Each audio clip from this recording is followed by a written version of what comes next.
So today we're going to be focusing in on we were at the at the very beginnings of the Episcopal Church and the Anglican tradition, from the 16th century, middle of the 16th century, down to the American Revolution. Now we're going to talk about.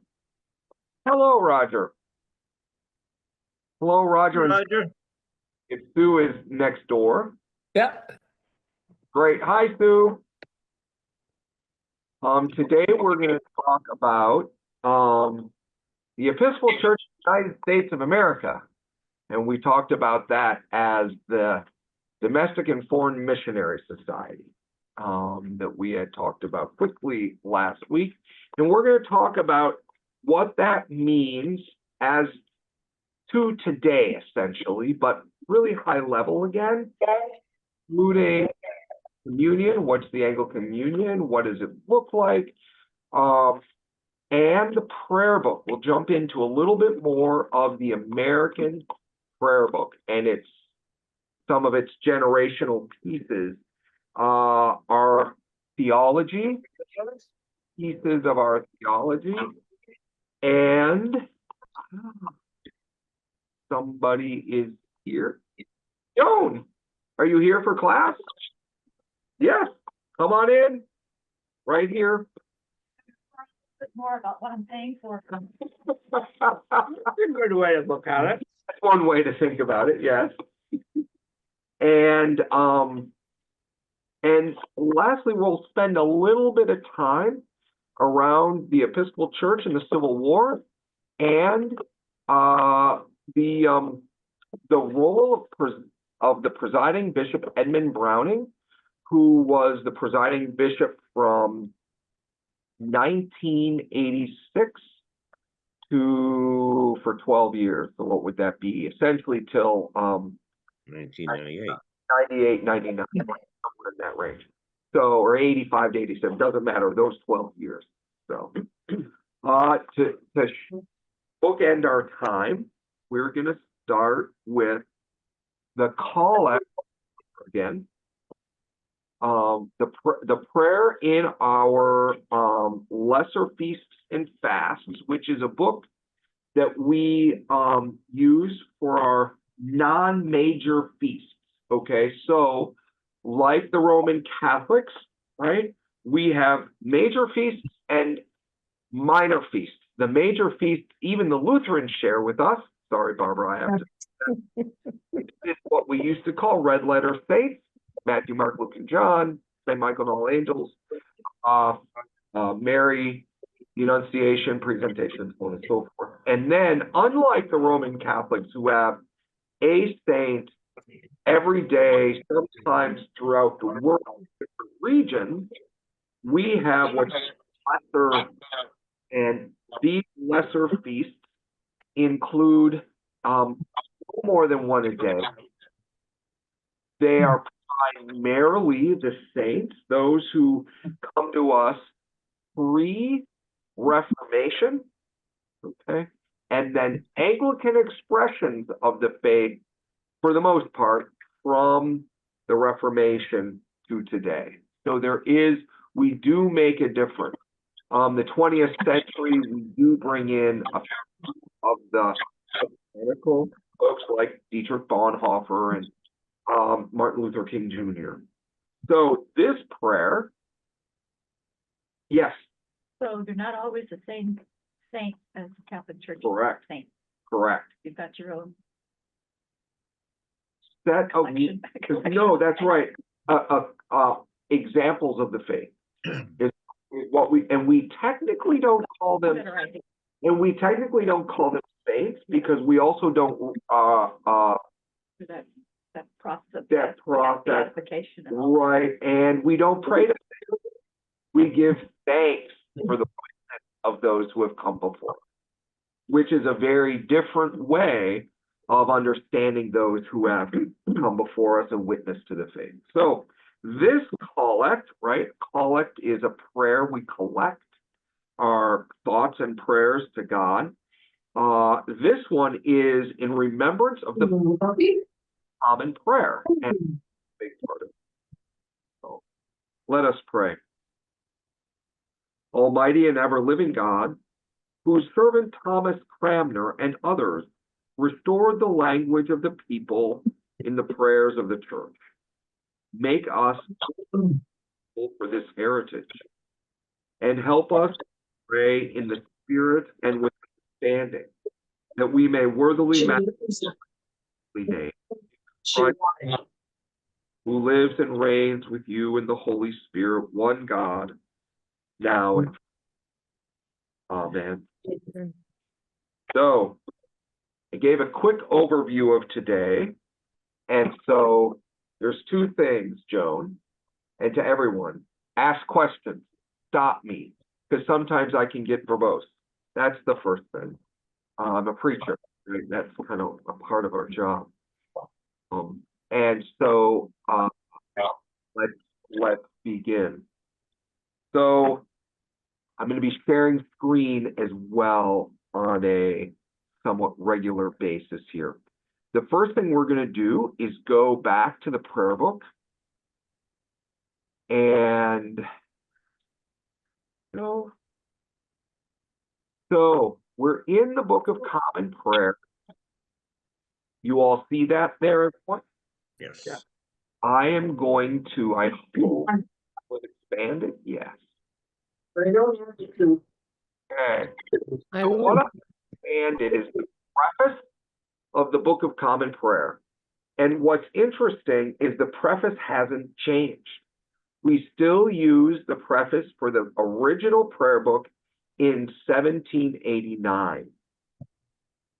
Because the reason of the prayer book, as you heard there in that collect, is what defines who we are as Episcopalians. It contains all of our theology, and the Bible contains our faith, core of the faith. So those are the only two books this church says are necessary, right, to define who we are as Episcopalians, as Anglicans. You got the prayer book in which to pray, you've got the Bible and that which to believe. And this preface talks about why we split from the Church of England because of the Reformation, or because of the Revolutionary War. The second paragraph, the Church of England, to which the Protestant Episcopal Church in these states is indebted under God for her first foundation and a long continuance of nursing, care, and protection, hath, in the preface of her Book of Common Prayer, laid it down as a rule that the particular forms of divine worship and the rites and ceremonies of the church appointed to be used therein, being things in their own nature indifferent and alterable, and also acknowledged, but it is but reasonable that upon weighty and important considerations, according to the various exegeses of time and occasions, such changes and alterations should be made therein, as to those that are in place of authority should, from time to time, seem either necessary or expedient. Yikes. Yes. What this is saying, it is, and it is. So yes, being not having passed much of that in English class in 5th grade, I request not. However,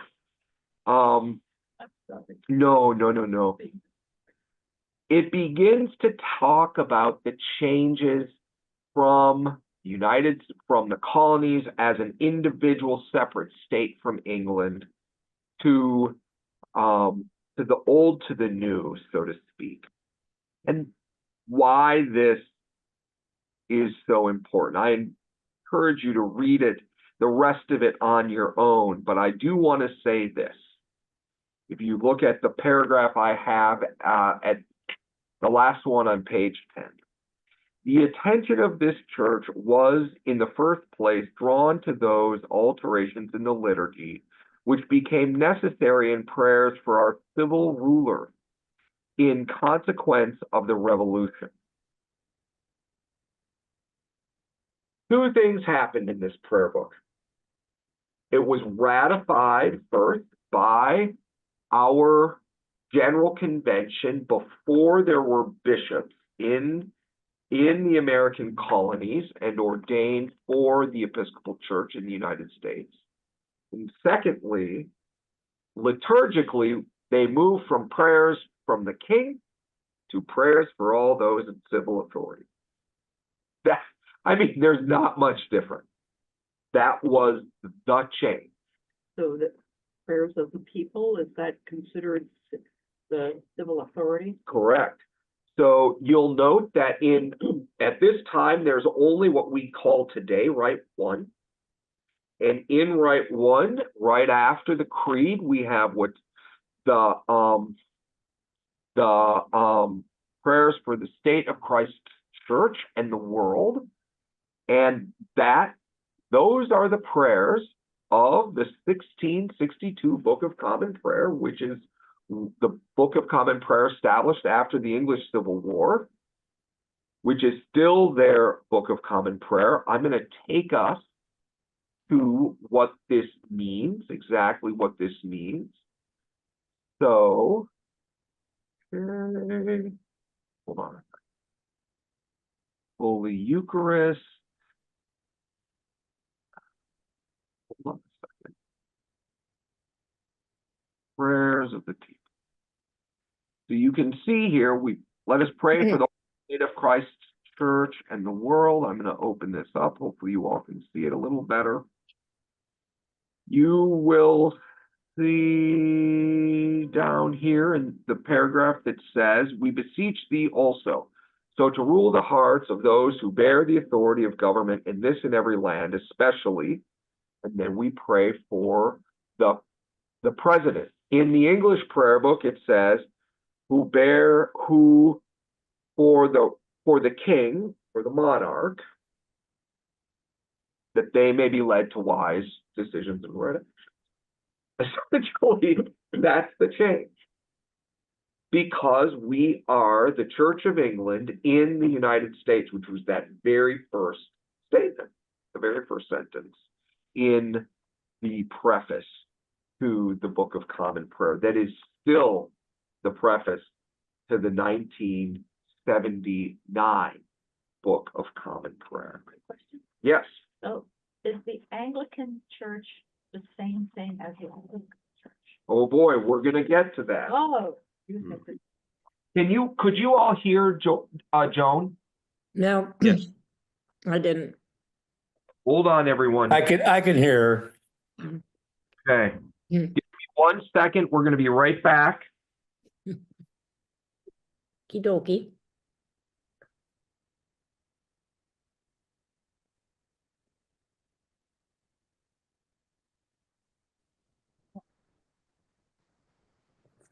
Has a whole bunch of things. And this is just part of the role together, and it just ends up being. It's like years and-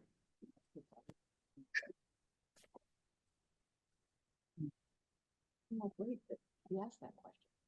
You know, not in this case, but in other. But my husband, why I so much.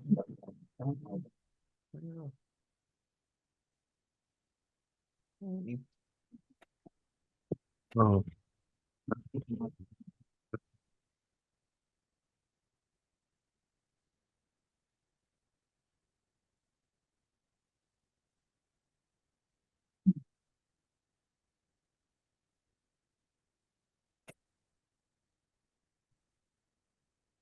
You.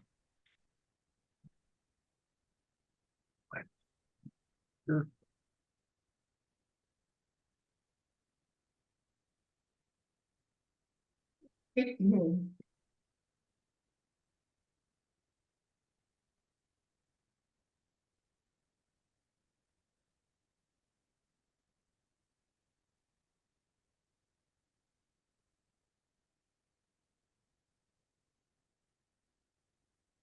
There we go. Can you still all see us? Yep. And can you hear us a little bit better, maybe? I can hear you. Yes. Yeah. Right. Okay. So Joan asked, thank you for that. I've been struggling how to set all this up, and I'm getting better. Joan asked essentially the difference between the Episcopal Church and the Anglican Communion. Is that right? Okay. We're going to get to that, but I want to stay in the Episcopal Church first so we get an idea of our polity first, and then we are going to move to the Anglican Communion. So, what does the word Episcopal mean? Any of you know? You said last week, but I forgot already. Episcopacy, Correct. What was that? the episcopacy. Correct. Like Episcopal, like the epistles? No. No? So, nope. Well, I'm going to stop this. So, the episcopacy comes out of the New Testament, and it comes from the episcopi, the presbyter, and the diakonos. Those are the three orders of the church: bishop, priest, pastor, presbyter, and deacon. So when we think of the church in its hierarchy, we've got bishops, priests, and deacons. And when the movement went from in the English land, from the Pope to the king, right? That was who then became the head of the church. They did not change anything else. Bishops, priests, and deacons, where Luther, Calvin, and the rest of the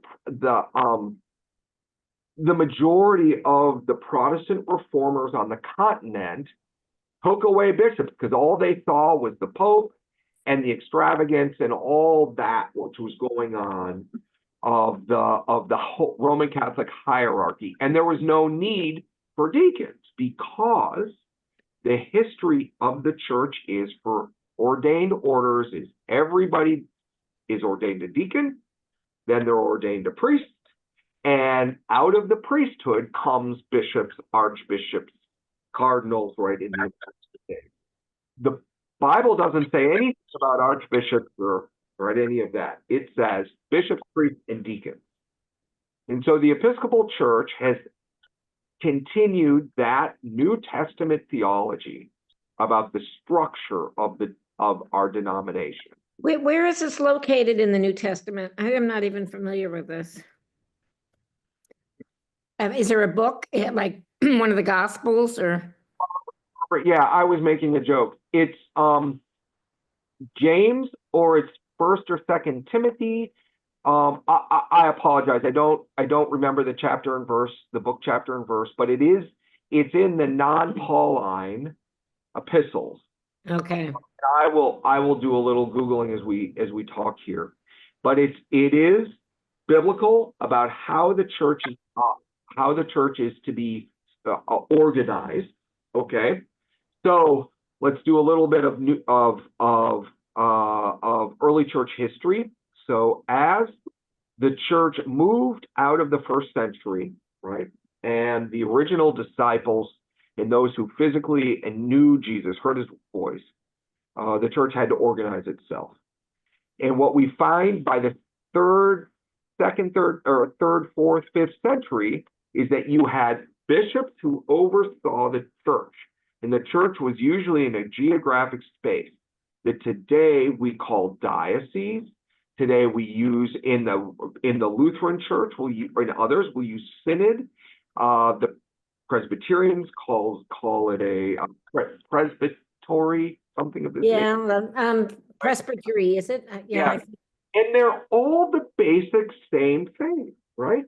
That the church is broken up into local, regional, governed places. And then the bishop is the head. Deacons were the primary ordained people, because the deacons in the Bible are called to serve God's people. They're not called to lead. They're called to serve. And this comes from Saint Stephen in the Bible, in the book of Acts. He's the first martyr of the church because he was a deacon. He was serving the world in the name of Jesus. So are part of the locales, Yep. were they to, try to serve the specific needs of the people Correct. that would differ from locale to locale? Correct. And this is a huge part of the first, what we call the patristic period, the early church, is you would have Bishop Anselm, and you have Bishop Hippolytus, and all these Origen, so on and so forth. They were theologians, they were teachers. That's why we still call bishops our chief priest, pastor, and teacher, because this is what the bishops did in the early church. Deacons did the service work in the early church. Nurses, were they deacons? Oh, Deb, that would mean in those days that nurses who were women, were they ordained? Here we go, Deb. You're opening up a question already. And the answer is, the history is pretty vague, okay? However, in the book of Acts, and I believe it's the book of 1 Corinthians, Paul mentions, okay, Phoebe and somebody else who are deacons. They are named as deacons. And this is where the church in our day started to open the door to women's ordination. That there are diakonos, feminine diakonos, women who are deacons and named as such. But in the Catholic Church, it was the nuns who were the nurses. Well, that's in the High Middle Ages and forward. We're Okay. talking in the year 500, 400, 300. Okay. Well, But women were servants to the larger community because women lived women had rights to go into the family home. Men didn't, okay, in the culture of the day. So women were sharing the gospel. Women were the primary sharers of the gospel. Men had the authority over money and property and teaching. And that's where the hierarchy began. The bishops, who were men, preached and taught and wrote. Then the deacons served the local communities. And if a bishop needed help in 2 or 3 or 5 other churches, he may ordain a presbyter, a pastor, a priest, who is his representative in the local congregation. Okay, so you have this triangle: bishops, priests, and deacons. Bishops and priests are called to serve as sacramentalists, to say the sacrament. Deacons are not, and that is, to me, the gift of the diaconate. They're called to be amongst us, and not called to be leaders, but called to care for the poor and the lost and the lonely, to be the nurses of the communities, to be the teachers of those everyday Christians, on Monday through Saturday. So, Father Rick, yes, David. quick question. In the medieval times, let's say the 5th, 6th century, we had the rise of monasteries, correct? In the medieval period, starting around the year 500-600, yes. Okay. So did they have a special hierarchy in the monasteries outside the church? Yes. Well, outside the diocesan church, okay? Oh, okay. Outside the role of a bishop. Now, they had at one point, in one way, right, they're priests. The head is a priest. And a priest is always underneath a bishop, okay, because they have to be ordained by a bishop. But they set up their own living community, okay, for a different purpose than a congregational parochial priest A priest in a church, in the community, served the people who lived, the moms, the dads, the farmers, the wayfarers, right? In this time when the monastic world became like Benedict, Augustine, Patrick, Bridget, right, over in the English Isles, it was a lawless time. It was chaos in civic world. And so the monasteries and the convents became the safe havens of life. The safe havens. That's one reason they eschewed money, they eschewed power, they eschewed, right, all of that power-seeking role in the church. They were servants of the church and the servants of the people. And this is also, David, like a good question, that the church started its own power plays, right? Where the monasteries at this time were founded for peace and for justice amongst themselves. Thank you. You're welcome. And so by the time we get to the High Middle Ages, the structure is way, way out of whack to the biblical understanding of the service of the church to God's people. So when King Henry did what King Henry VIII did with Thomas Cranmer, he took it and made it accessible by language, lowered, right, started to flatten the triangle a little bit. The Continental Reformers did it lock, stock, and barrel. And so when it comes to the United States Church, the American Church, why they named it the Protestant Episcopal Church is it named us, first, we are not of Rome, but two, the bishop is in that historical church model and biblical church model, the bishop is the primary cleric of the Christian church, not the pastor, the bishop. Oops, Roger went away. And so, so that's the importance, the very, very important reason the church was named the Protestant Episcopal Church in the United States of America, because it was a new nation. Okay, so we did this, because we no longer had, so the Church of England has an Archbishop of Canterbury, a number of other archbishops, then another layer of bishops that were diocesan layers of bishops, priests, and then deacons. By this time, deacons were only the stepping stone to the priesthood.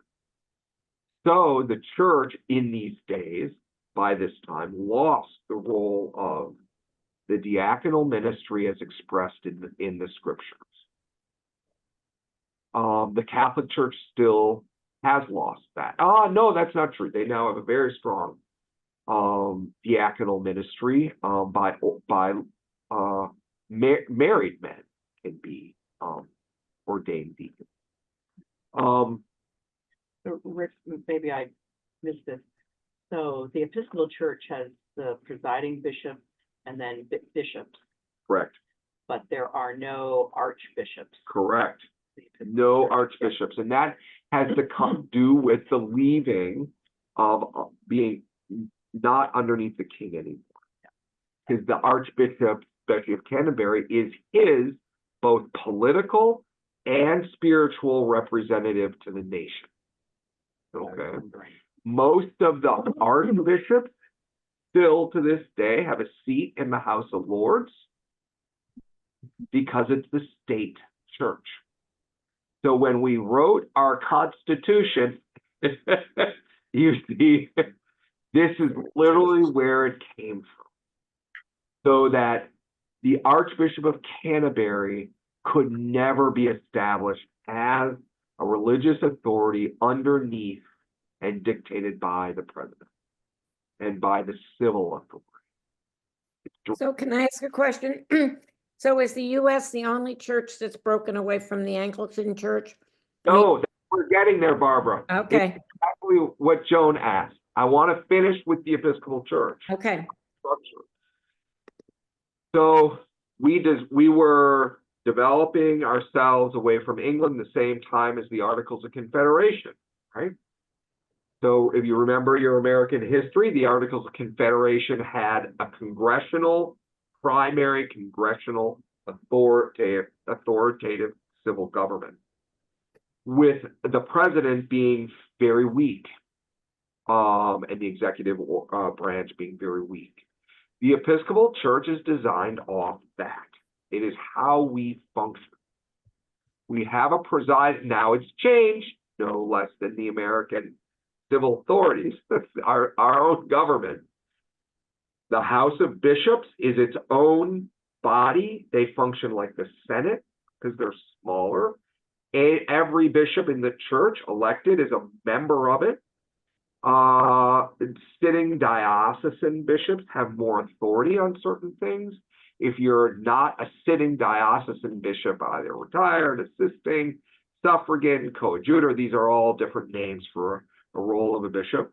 You don't have all that same authority in the House of Bishops. Then you have the House of Deputies.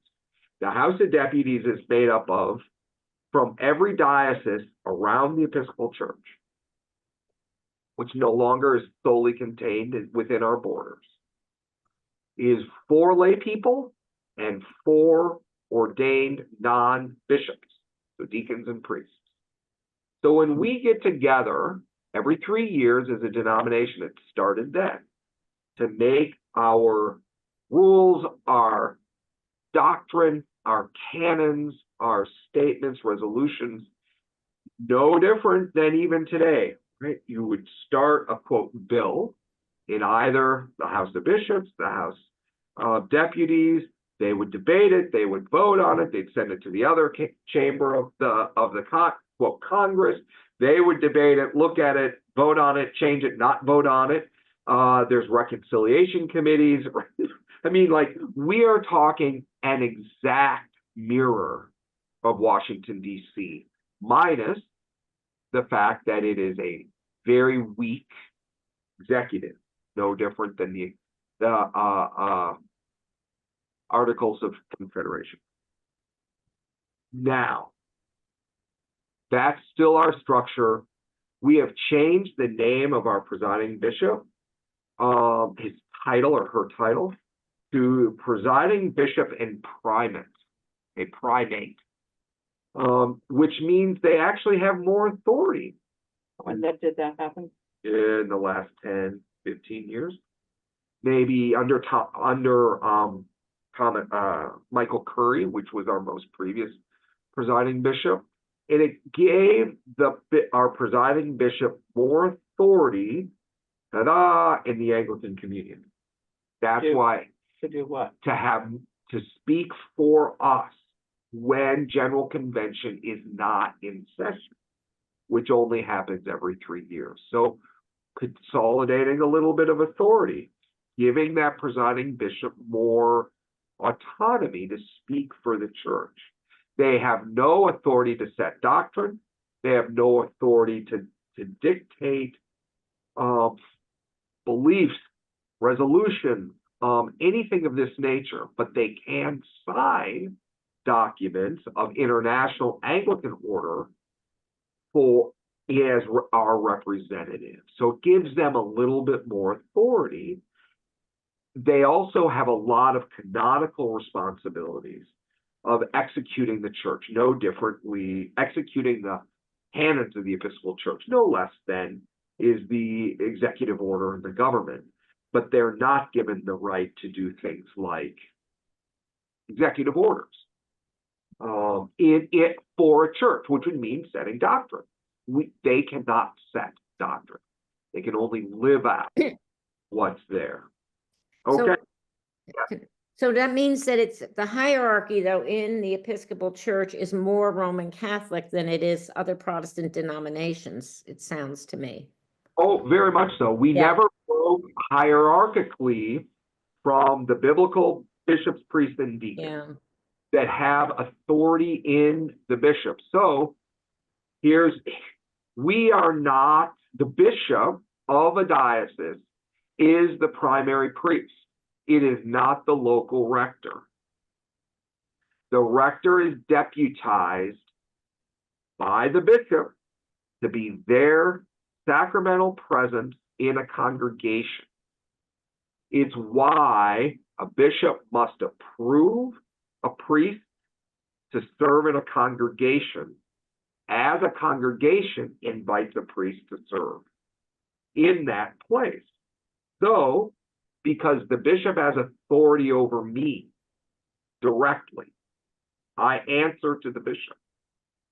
I don't answer to the presbytery like a Presbyterian pastor does. I have a lot more authority if there's any vow that I've taken of the classic three: poverty, chastity, obedience. It is obedience.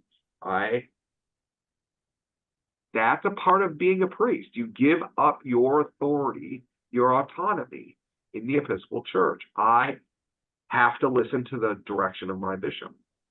So the Episcopal Church is very different from the Lutheran Church synods versus the diocese, because the diocese don't go their own way. In the Lutheran Church, Wisconsin Synod, Missouri Synod, North America Synod, ELCA, they're really like different churches, actually. They're not reporting to one.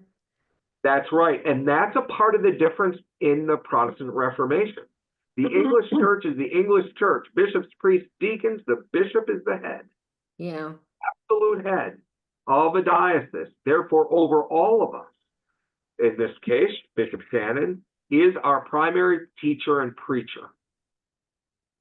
He is our, what we call in the old language, in the Latin, coming down for millennia, it's called the ordinary. They order our life. Okay, so you'll hear of a canon to the ordinary, an assistant to the bishop. So that's why we have a, quote, canon in the ordinary. That's the second most powerful person in a bishop's office, because they administer the bishop's will. So no church can go, you know my problem with North American Synod in the Lutheran Church. No diocese could go its own way as far as women as priests or whatever, gays in the clergy, that kind of thing.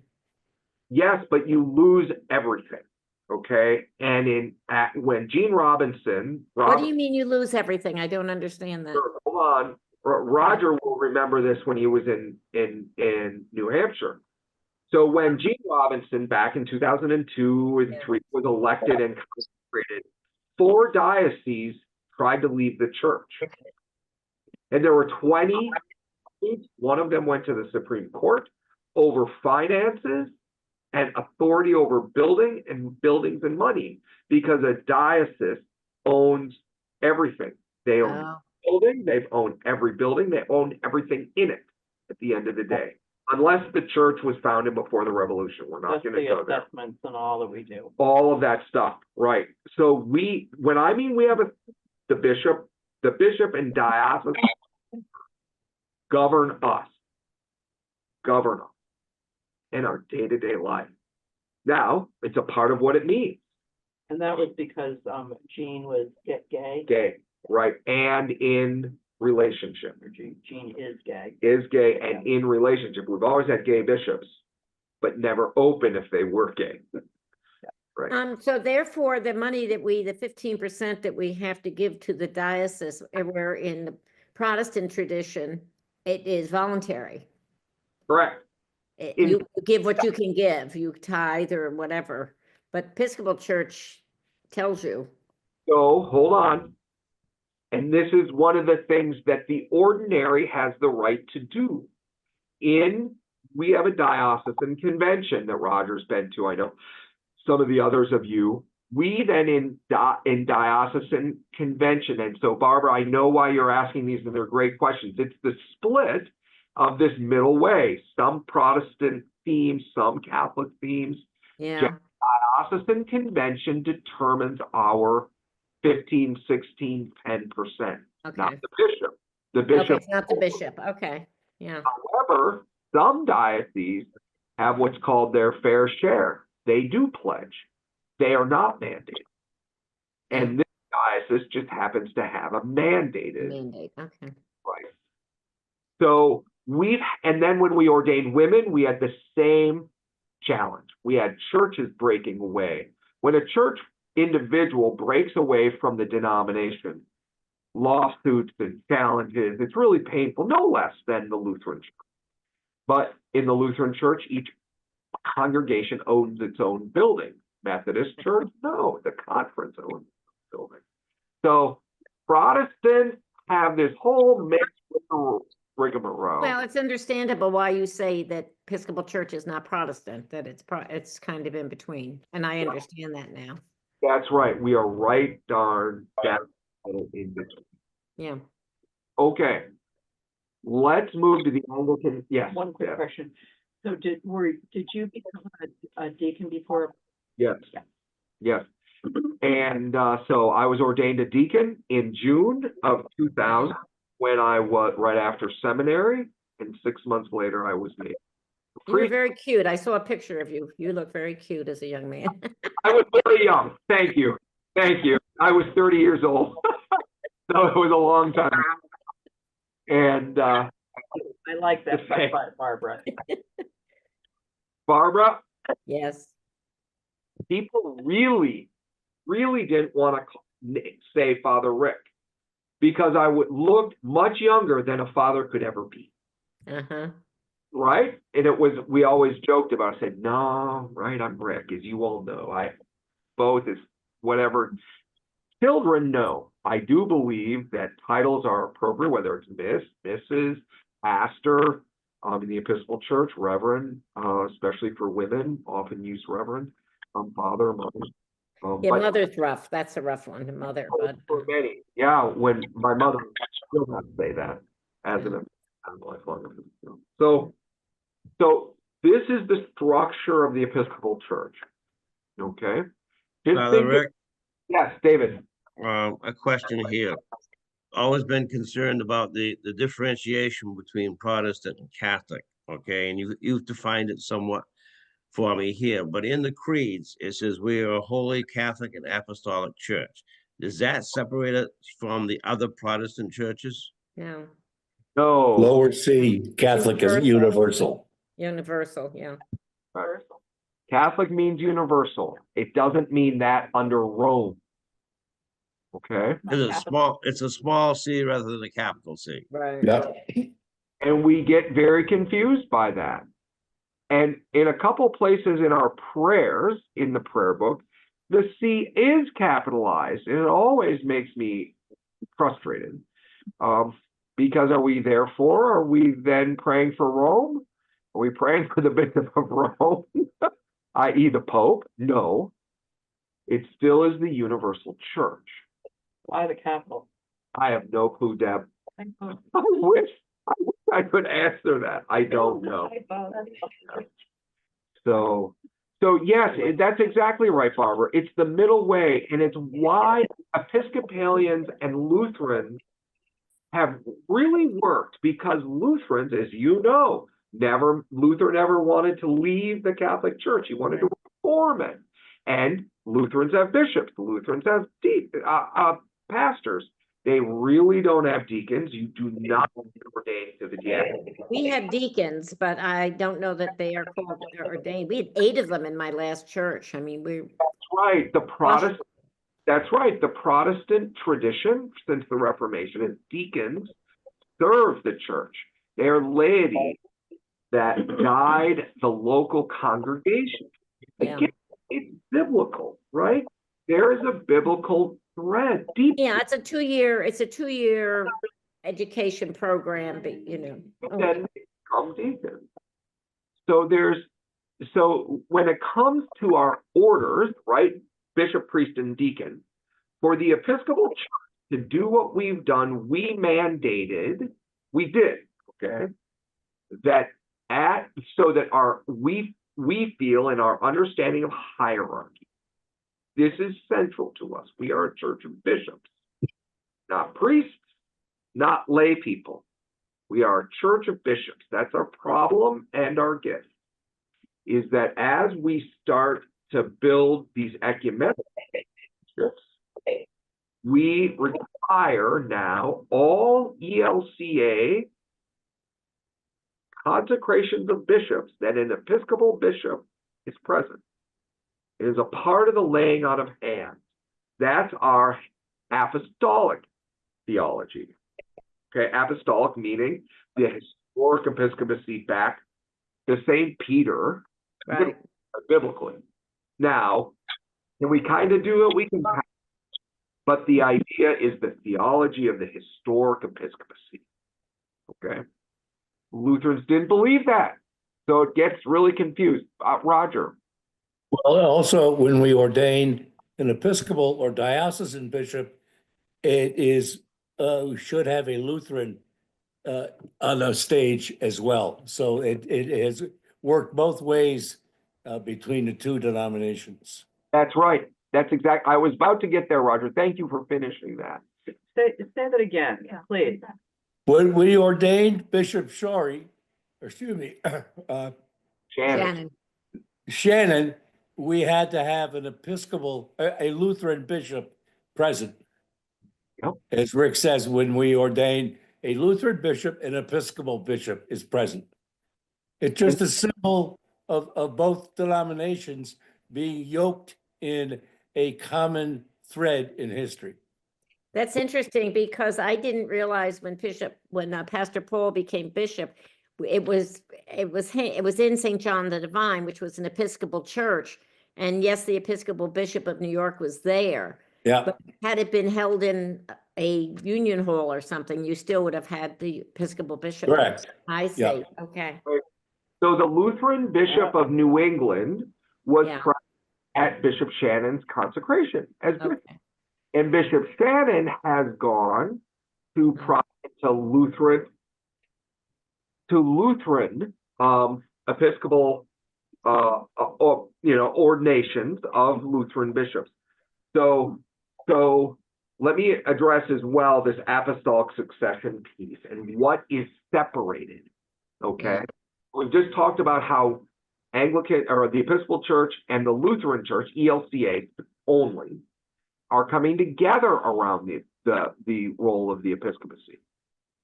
In the Roman Catholic Church, any of you who are confirmed Episcopalians would not be reconfirmed by a Catholic bishop. You would be received because a bishop who is in the apostolic line, okay, is accepted in our theology of apostolic succession. Okay, remember this line of going back.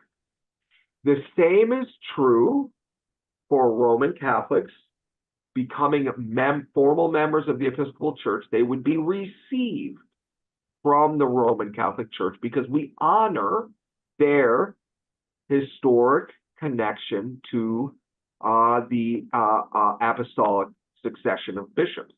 That would be James. That would be James. That would be if Joan became an Episcopalian formally. As you all know, I get very loosey about this because I think that some of these things are ridiculous. I understand their history and do respect that as well. However, we can also do this with the Orthodox. If I was straight, could become a Roman Catholic priest without being reordained because I was ordained by a bishop in succession. Okay? So, Episcopal priests have done this. And there I never knew this. That's quite interesting. are some Roman Catholic priests that are married because they were first ordained as Episcopal priests. Well, that I knew, yeah. So Sneaky way. that's right. And so there's this episcopacy is that important to who we are. In 1886, we did this thing called, the bishops did this thing called the Chicago quadrilateral, quad, right, four. And it defined how we as a denomination will engage in all ecumenical relationships and the importance of these ecumenical relationships. And the first thing is you have to have bishops in succession. That is the most important thing. It's in the prayer book under, hold on, I will tell you.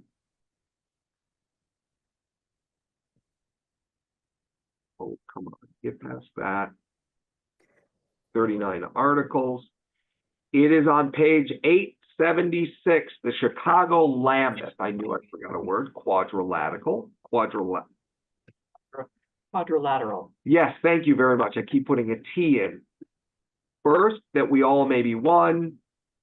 Believe that we have a duty by water and the Holy Spirit, water baptism, the ancient customs, and that the bishop become a central piece to that.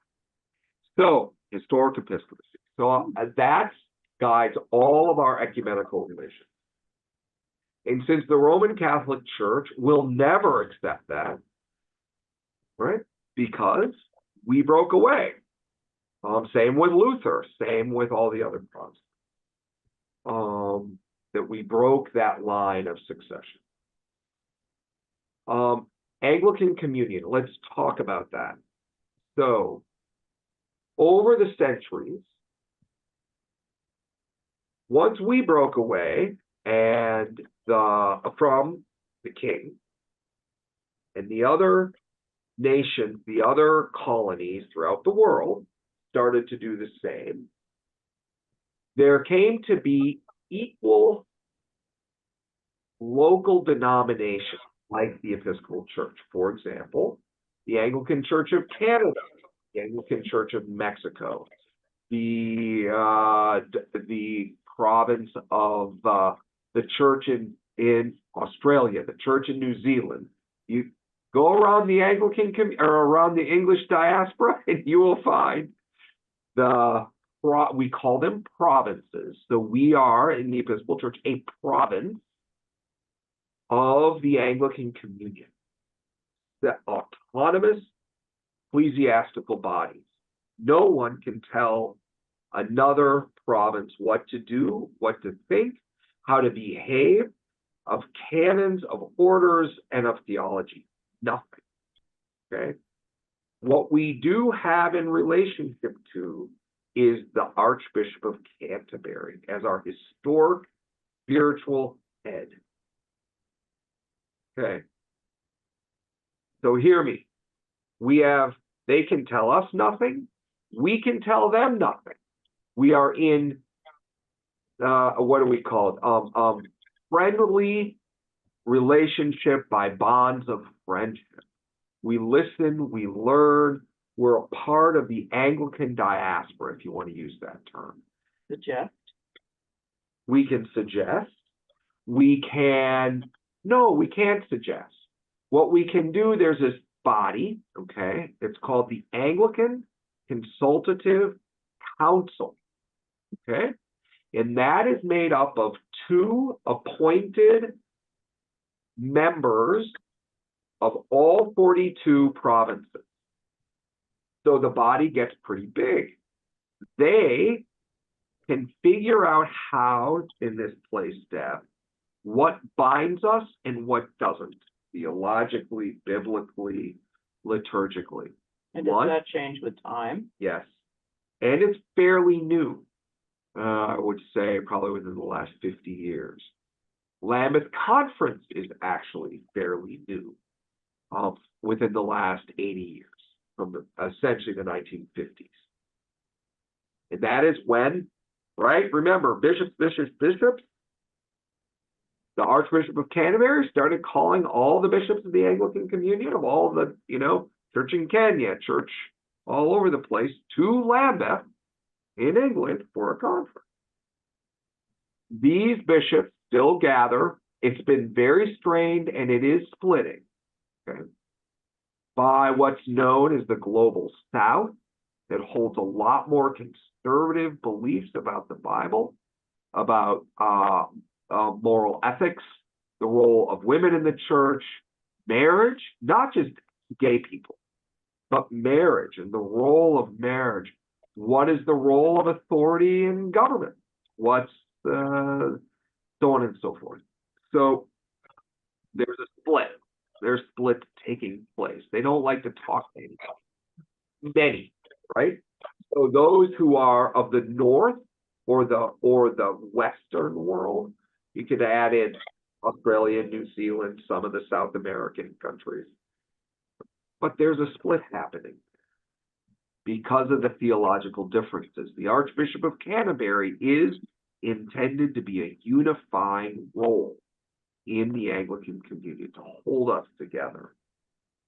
Really hard when you have some provinces unwilling to talk to other provinces. And what I mean by that is when we consecrated Gene Robinson, okay, the African churches specifically stopped talking to the American church for the most part.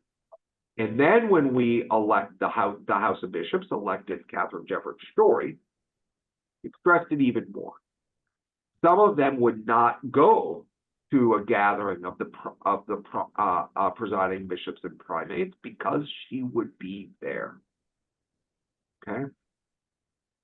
Some of them wouldn't ever go to a Lambeth conference for the exact same reason. Once we started ordaining women as bishops in the late 80s.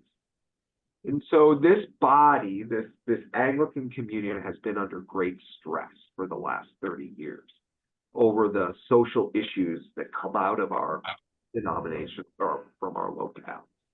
If I understand this right, then when you use the term Anglican, you mean What churches that were previously part of the English church, correct. That's exactly it. but over time have kind of developed. They originated from a split from the split from Rome to the English church. Correct. So we all started in Rome. Then England, then King Henry VIII wanted to be the head of the church in England. And then England, right, became a colonial power. And as those entities of colonization started to split away, and the defining piece now, you've got it exactly right, the way I remember it, is that the province, the Episcopal Church, has a formal relationship with the Archbishop of Canterbury. Okay. A historical relationship, but not necessarily a political one. Correct. Historical relationship. So, for example, and this is where I want to talk about the difference, okay? When we ordained Gene Robinson, there became a group of Nigerian bishops. I know this sounds crazy, but bishops are that central. Sent to the United States, priests to proselytize amongst Episcopal churches and the wider, to establish what is known as the Anglican Church of North America, ACNA, A-N-C-A. And it was the largest breakaway church from the Gene Robinson era. Now, they put the word Anglican in the title. It is technically incorrect. Right, that's where it gets confusing. That's why I want to make mention of this. There is one church in North America, in the United States, that is truly Anglican in formal relationship with the Church of England, and that is the Episcopal Church. The Nigerians believed we erred from the Bible so badly that they needed to come and save us and proselytize us and bring us back underneath the fold. That's their statement. So that would be the big difference between the Pope and the Archbishop of Canterbury, that this wouldn't happen in the Catholic Church because the Pope is I They guess, don't a more decide- powerful, all, I don't know, encompassing leader where the archbishop is not. That's well, if you don't, and if you don't acknowledge the Pope, right, Yeah. as supreme leader of the church, you Right. are not Roman Catholic. Right, but the Roman Catholic Church they can't, do they have these controversies, or do they just follow what the Pope says? I'm not aware of a lot of Catholic churches breaking away or having controversy. No matter what you believe, the Pope is the head. End of story. He puts out the encyclicals. He defines the faith. Right, yeah, Vatican II changed a lot of that, but the Pope continues to execute it, change it as he can, as he wishes, right, with his encyclicals. Right. so you could not have a priest who's married other than coming through that sneaky little way from being Episcopalian to Catholic. We'll leave it there, Barbara. Yes. Yeah, okay, You can't use contraception in the Catholic Church, as we know, except for about 2 dioceses in very, very, very poor third world areas that have way too many babies. mhm, But the Pope has given them dispensation from that rule of no contraception. And so I want you to hear what I'm saying, right? 99% of the Catholic Church is 100% fully required to follow everything that everybody else does. right, There are these few little places, so I don't want anyone to get confused, right? I don't want to say it's 100% all the time, minus your allegiance to the Pope. We do not have a curia, right? So the Rome has a I was curia. gonna ask you that. What do you do with the College of Cardinals? So you have this College of Cardinals that are right? They're the support of the Pope that then does the work, right? We don't have that. We do not have that. That's why this Anglican Consultative Council that I was talking about, people sometimes think of as a curia, but since we don't have a Pope, we don't have a singular head, the Archbishop of Canterbury only holds friendships. That office only holds friendships. That all this consultative council does is say, these are the things that we agree on. That's it. We cannot force one another to believe something other than what our individual provinces say we believe in. Period. Because in Canada, okay, they have archbishops. We would never have archbishops. That is not who we are as Americans. They also they have have their own archbishop, they don't follow the Archbishop of Canterbury, they have their Archbishop of Canada. their structure includes the title archbishop. Uh-huh, Bishop would be a bishop that oversees a number of bishops in maybe 2 or 3 dioceses.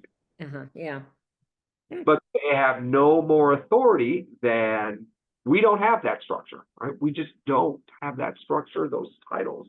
They also, their primary Book of Common Prayers from 1662. They have an alternative book of worship, but they don't have a locally designed Book of Common Prayer. They have the 1662. But you go down to New Zealand, and they put out one of the absolute best books of common prayer in the Anglican Communion in about 1989. yeah, And that's the difference, right? That we all can do our own thing and be in bonds of friendship with one another. I'm very aware that it's 104. I want to show you a number of things about the Episcopal, about some things, more books, okay? One is called Welcome to the Episcopal Church, an introduction to its history, faith, and worship. I think it's a very good book. It's very accessible. Christopher Weber is really a very well-respected historian in the Episcopal Church. He talks about all of these issues, all of these structures, okay? And then, as we talked a little bit about the prayer book, and will over these 4 weeks, is a book on opening the prayer book. This goes through the prayer book, top to bottom. things like, what are the sacraments? What's morning and evening prayer that we're talking about? Bye, Fritz. Thank you for doing our books for us. And so, right, sacraments, church, right? Why do we do what we do? Why orders? Why is it that I submit my obedience to a bishop? Talks about that.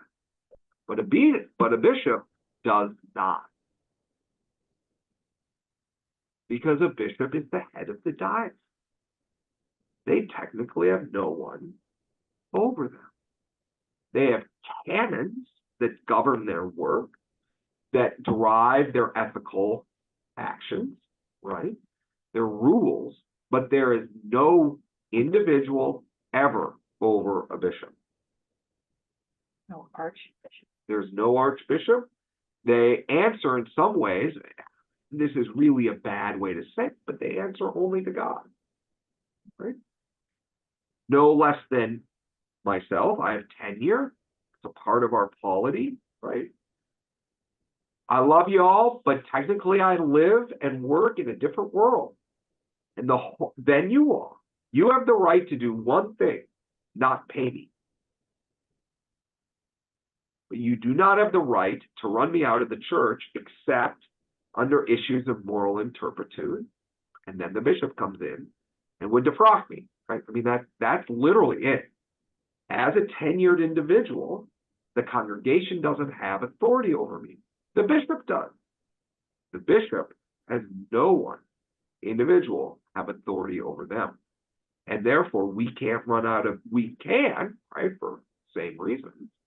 But it's hard, no less than it's really hard to ask a priest to leave if there isn't a severance, or you know what I'm saying. So unlike Protestant traditions, much easier to, because that person is solely the only authority primarily over a Lutheran pastor, Presbyterian, is the local congregation.